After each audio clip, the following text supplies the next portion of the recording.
बिस्मिल्लाहिर्रहमानिर्रहीम।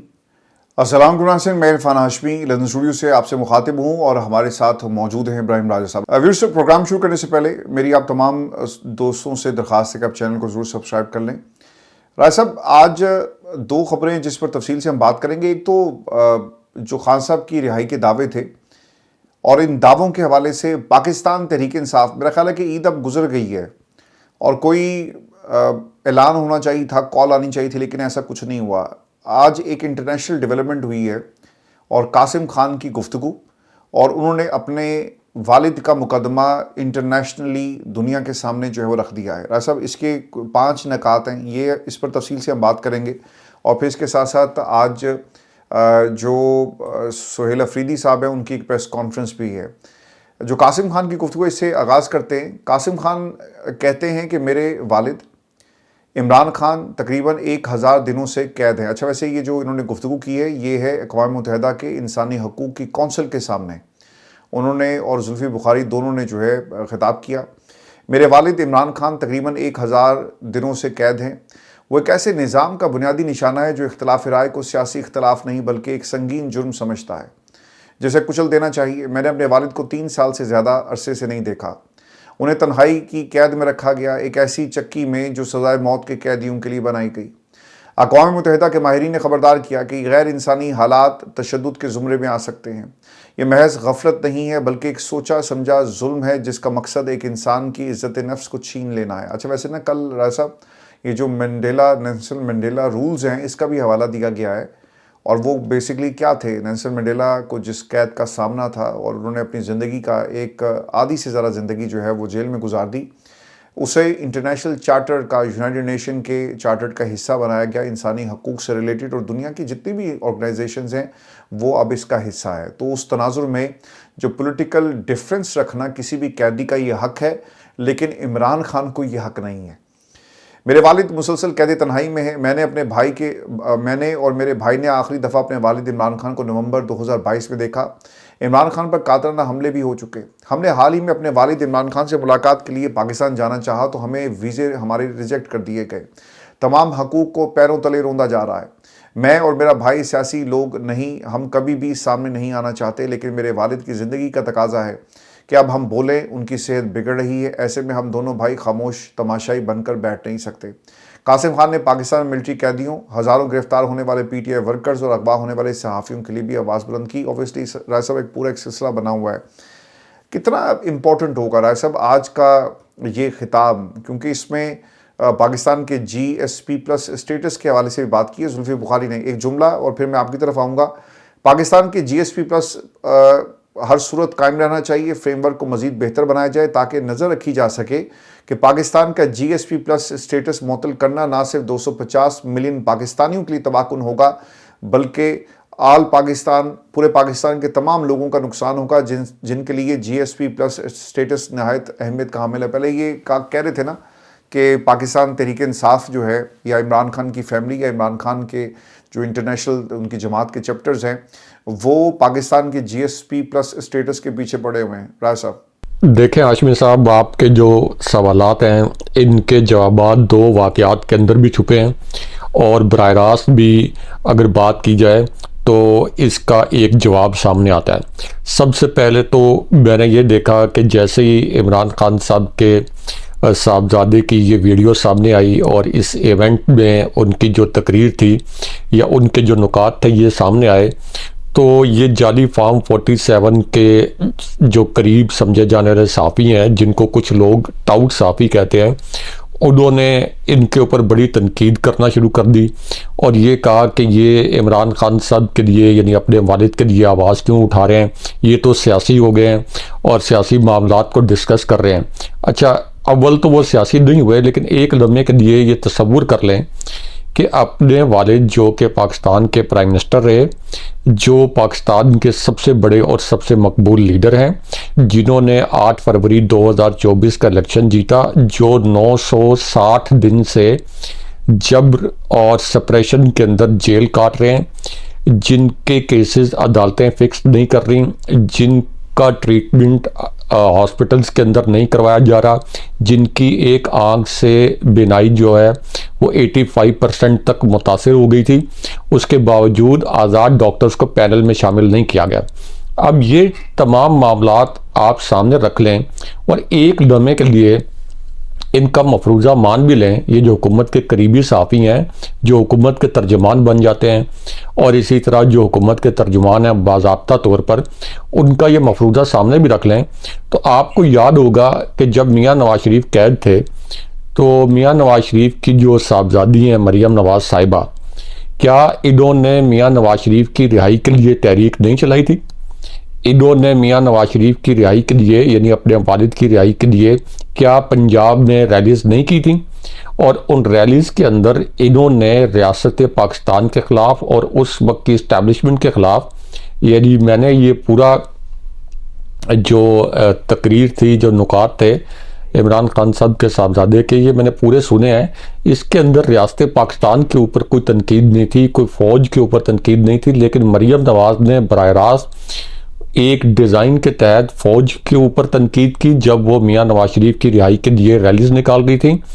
जो वकला के कन्वेंशन हुए उसमें उसके अंदर इस तरह के मकरू नारे लगवाए गए कि ये जो दहशत गर्दी है इसके पीछे वर्दी है, और ये जो आपके इस वक्त वज़ीर कानून है ये इनकी आप कह लें कि ज़ेर इंतज़ाम इस तरह के कन्वेंशन हुए और एक डिज़ाइन के तहत जो है ये इस तरह के नारे लगवाए गए। यही मरीम नवाज़ थी कि जब ये इलेक्शन हार गई आज़ाद कश्मीर में पीटीआई के सामने से, पीटीआई के मुकाबले में, तो इन्होंने एक ट्वीट कर दिया कि जिस तरह से मकबूजा कश्मीर में भारतीय मजालिम के ख़िलाफ़ जो है लोग खड़े होते हैं उनकी फ़ौज के ख़िलाफ़, तो इस तरह आज़ाद कश्मीर में कोई पाकिस्तान के इस्टेब्लिशमेंट के ख़िलाफ़ या फ़ौज के ख़िलाफ़ जो है कोई बगावत हो गई है। उसके बाद आप देखें कि ये तो हुसैन नवाज़ और हसन नवाज़ का अपना फ़ैसला था कि उन्होंने अपने वालिद की रिहाई के लिए कोई एफर्ट नहीं करनी या कोई सियासी जिद्दोजहद नहीं करनी, लेकिन लंदन से लेकर बाकी दारुल हुकूमतों में जो कुछ नून लीग ने उस वक्त किया, यानी मियाँ नवाज शरीफ ने ख़ुद भी उस वक्त के जो फ़ौजी सरबराह थे जनाब बाजवा उनका नाम लिया, जनाब फैज़ हमीद का नाम लिया, और जनाब फैज़ हमीद के साथ एक और जो आईएसआई के आला अहदेदार थे उनका नाम लिया, उनको धमकियां दी बराह रास्त नाम लेके। तो वो सब कुछ ये करें तो वो सब कुछ जायज़ है, और यहाँ पे ये सिर्फ और सिर्फ ये मुतालबा करें कि हमारे वालिद को जो अदालतों के अंदर केसेस हैं वो फिक्स हों, उनका जो ट्रीटमेंट है वो ट्रीटमेंट होना चाहिए जेल मैनुअल के मुताबिक, जो उनको सहूलियात मिलनी चाहिए कानून और ज़ाब्तों के मुताबिक वो सहूलियात मिलनी चाहिए, और जिस तरह से उनकी बिनाई मुतासिर हुई है इसका ट्रीटमेंट होना चाहिए। तो इसमें और उसमें ज़मीन आसमान का फ़र्क है, लेकिन उसके बावजूद चूँकि ये कहा जाता है या ये दावा किया जाता है कि हुकूमत के जो करीब ये साफ़ी हैं या हुकूमत का तर्जुमान ये नवाजे जाते हैं, मेडल्स भी मिलते हैं, तमगे भी मिलते हैं, तो इस वजह से अब इनकी तोपों का रुख जो है ये इमरान खान साहब के बेटों की जानिब है। आप देखें कि इससे पहले मैं 30 सेकंड जी 30 सेकंड आप प्लीज़ मुझे दें। इसी तरह जब भुट्टो साहब को फांसी लगाई गई थी और एक गैर कानूनी फ़ैसले के नतीजे में उनको फांसी लगाई गई थी, तो उसके बाद आप देखें कि बेनज़ीर भुट्टो साहिबा ने क्या तहरीक चलाई या नहीं चलाई पीपल्स पार्टी के लिए, उन्होंने पीपल्स पार्टी को संभाला या नहीं संभाला। और जिस वक्त भुट्टो साहब कैद थे और उनको फांसी लगाई जानी थी उससे पहले भी बेनज़ीर भुट्टो साहिबा और इसी तरह नुसरत भुट्टो साहिबा ये तो बहुत मुतहरिक थे। जब मियाँ नवाज शरीफ पहली मरतबा यानी ये जब साबिक सदर परवेज़ मुशर्रफ ने मार्शल लॉ लगाया था, तो उस वक्त भी जब मियाँ नवाज शरीफ कैद हुए तो बेगम कुलसूम नवाज साहिबा ने भी एक तहरीक चलाई थी, जो उनकी अहलिया मरहुमा उन्होंने भी एक तहरीक चलाई थी। इसी तरह मरीम नवाज़ भी आप ये कह लें कि अपनी बिसात के मुताबिक उस तहरीक में शामिल थे।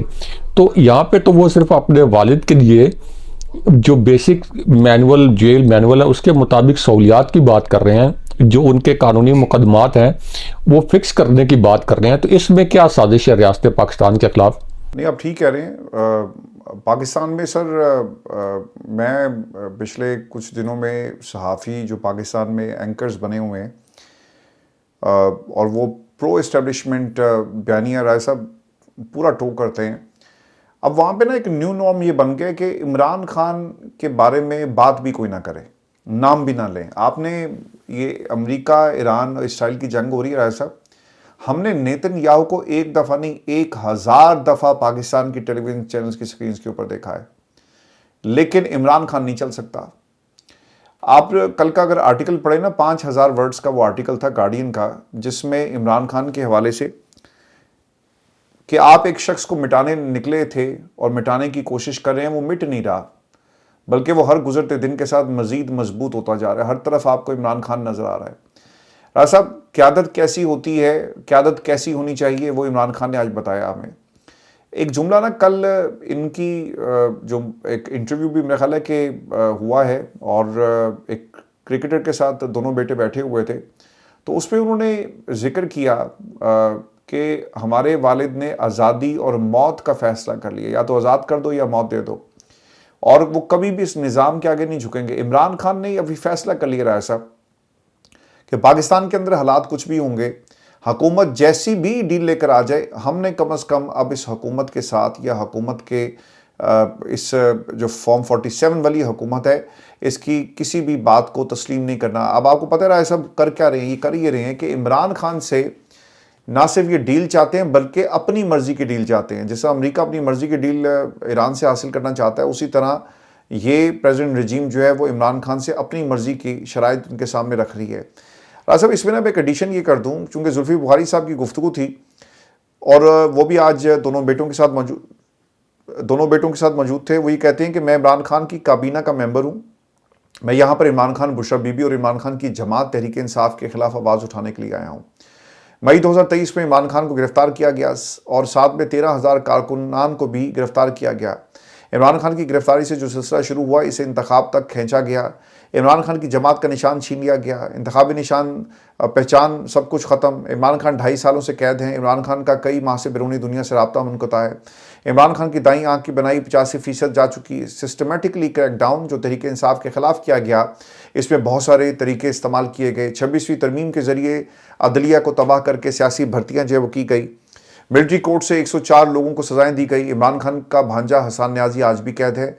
26 नवंबर को कत्ल आम किया गया। हज़ारों लोग सड़कों पर इमरान खान और तहरीक इंसाफ पर क्रैकडाउन के खिलाफ निकले और मेरा अपना वर्कर शहीद हुआ और उन्होंने मामले को दबाने की कोशिश की, लेकिन इंटरनेशनल मीडिया ने सब कुछ दुनिया को दिखा दिया और फिर उन्हें और भी मिसालें दी हैं। लेकिन राज साहब, जो आज जो इम्पोर्टेंट चीज़ थी वो थी सोहेल अफरीदी की प्रेस कॉन्फ्रेंस, और मैं, आप और मेरा ख्याल है कि सोहेल अफरीदी साहब भी अब अपने आप से ये एक्सपेक्ट कर रहे होंगे कि यार हमने वादे तो बहुत सारे किए हैं, लेकिन पाकिस्तान की आवाम को अब हम कब जवाब देंगे। कौम हमसे तकाजा कर रही है, कौम हमसे सवाल कर रही है। सोहेल अफरीदी की प्रेस कॉन्फ्रेंस के 3 बातें और फिर मैं आपकी तरफ आऊँगा। मौजूदा क्राइसिस पर आज वफाकी हुकूमत ने तमाम सूबों को बुलाया, बावजूद इसके कि जुल्म और जबर फस्तायत इमरान खान, उनकी अहलिया बुशरा बीबी और उनकी बहनों और पार्टी क़यादत वर्कर के साथ किया जा रहा है। कोई ऐसा जुल्म नहीं जो इमरान खान इस पार्टी की क़यादत ख़वातीन, नौजवान और बुजुर्गों के साथ ना हो। इसके बावजूद इमरान खान की पार्टी, उनकी सूबाई हुकूमत ने फैसला किया कि हम पाकिस्तान की खातिर इस मीटिंग में शरीक होंगे, लेकिन बदकिस्मती से आज की मीटिंग को मनसूख कर दिया गया। जब भी कभी रीजनल या मुल्की मसाइल का सामना हो, एक मुल्क का सरबराह कौम को एतमाद में लेता है, लेकिन हमने नहीं देखा कि इस वक्त वज़ीर-ए-आज़म पाकिस्तान ने कौम या पार्लिमान को एतमाद में लिया हो। मुकम्मल गैर जमहूरी रवैया अपनाया जा रहा है। बंद कमरों में फ़ैसले होते हैं जिसका इल्म किसी को नहीं। ये जो भी फैसला करे, उनके जहन में होना चाहिए कि इसका असर किसी एक ख़ानदान या इदारे पर नहीं, पूरी पाकिस्तानी कौम पर पड़ेगा। और इस वक्त पूरी कौम इमरान खान के साथ खड़ी है और वो चाहती है कि इसके फैसले इसका अजीम लीडर इमरान खान करे, लेकिन यहाँ ना उसे और ना ही उसकी पार्टी को एतमाद में लिया गया।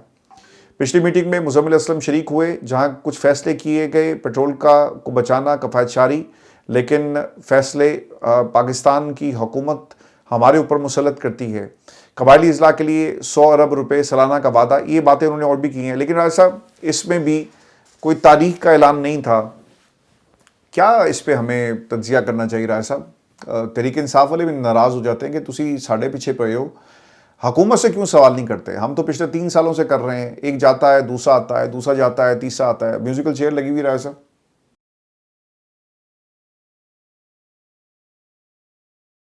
देखें हाशमी साहब, इमरान खान साहब की वजह से सोहेल अफरीदी हैं, इमरान खान साहब की वजह से पीटीआई के पार्लियामेंटेरियंस हैं, इमरान खान साहब की वजह से केपी की हुकूमत है।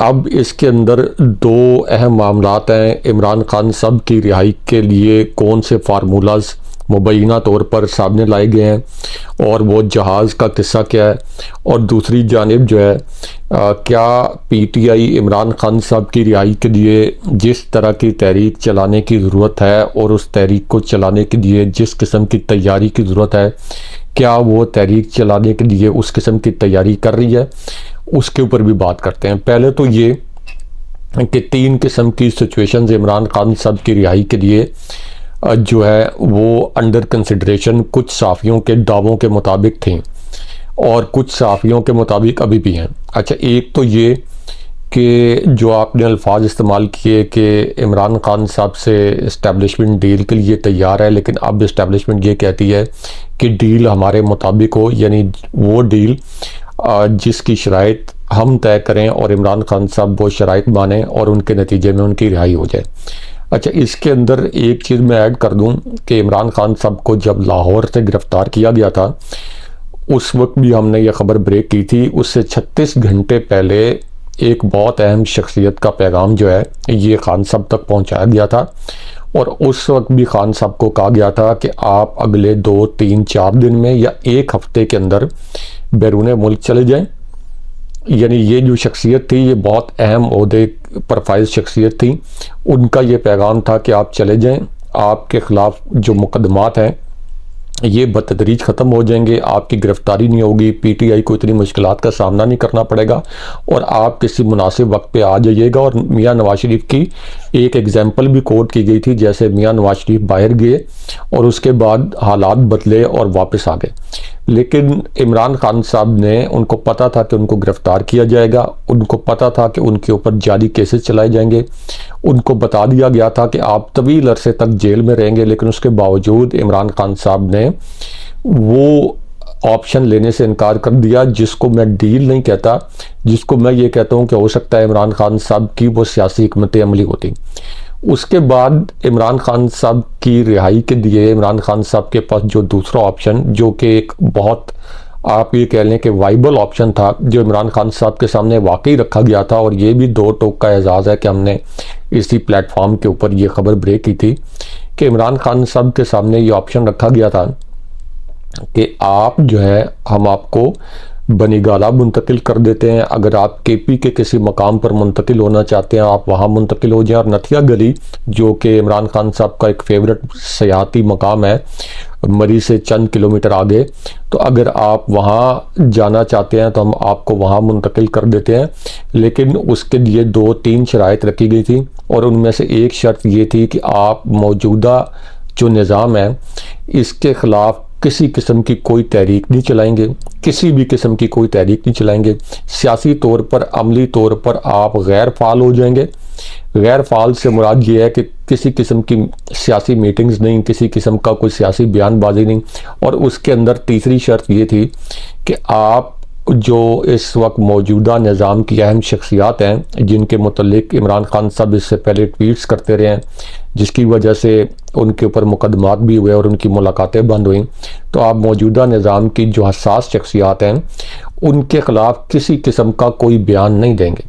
तो ये तो बाकायदा इमरान खान साहब के सामने तस्दीक शुदा बात है कि ये ऑप्शन रखा गया था, लेकिन ये आज की बात नहीं है जिसको कुछ सहाफ़ी आज की बात कह रहे हैं कि ये कोई नया ऑप्शन रखा गया है। ये ऑप्शन उनके सामने कुछ साल के करीब पहले रखा गया था, जो हमने यहाँ पे ब्रेक किया था 2 टोक पर, लेकिन इमरान खान साहब ने वो ऑप्शन नहीं दिया। अब एक शख्स जो 960 दिन की कैद काट चुके हैं और किसी भी किस्म की, यानी अपनी गिरफ्तारी से पहले भी वो बाहर जा सकते थे, दरमियान में बहुत ज़्यादा उनको मौके मिले, वो बाहर जा सकते थे या जेल से बाहर आ सकते थे, तो अगर उन्होंने उस वक्त कोई ऑप्शन नहीं माना तो अब क्या कोई मुसल्लत करदा डील की शराइत वो मानेंगे, या इस जाली फार्म 47 की मुसल्लत करदा या इस निज़ाम की मुसल्लत करदा शराइत मानेंगे? तो इसका जवाब नफ़ी में है। इसी तरह एक जहाज़ की बात की गई थी कि इशारा दिया गया था कि जी एक जहाज़ तैयार है और इमरान खान साहब को पहले मरहले में शिफा इंटरनेशनल हॉस्पिटल मुंतकिल किया जाएगा, उसके बाद रिहाई होगी, इमरान खान साहब को बैरून मुल्क भेजा जाएगा और फिर इमरान खान साहब को ये भी कहा गया है कि आप बहुत जल्द बैरून मुल्क से वापस आके आपको एक शफाफ इलेक्शन दिया जाएगा और वक्त से 1 साल पहले इलेक्शन हो जाएगा।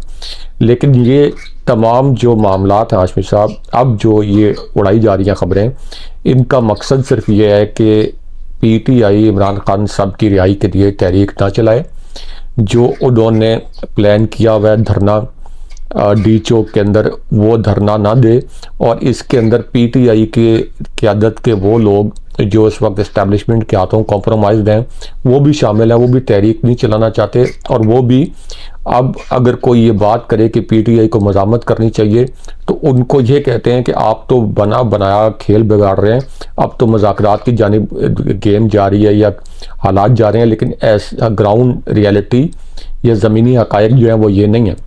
ज़मीनी हक़ाइक़ यही हैं कि आपको ये एक बहुत बड़ी तहरीक चलानी पड़ेगी, आपको लॉन्ग मार्च करना पड़ेगा, आपको एक बड़ा धरना देना पड़ेगा, डी चौक में ये धरना देना पड़ेगा। अगर आप डी चौक में कई दिन का धरना नहीं देंगे तो तब तक ये हुकूमत जो है ये इमरान खान साहब की रिहाई के लिए मुज़ाकरात की मेज़ पर संजीदा मुज़ाकरात करने के लिए ये मेज़ पर नहीं आएगी और इमरान खान साहब की रिहाई मुमकिन नहीं होगी।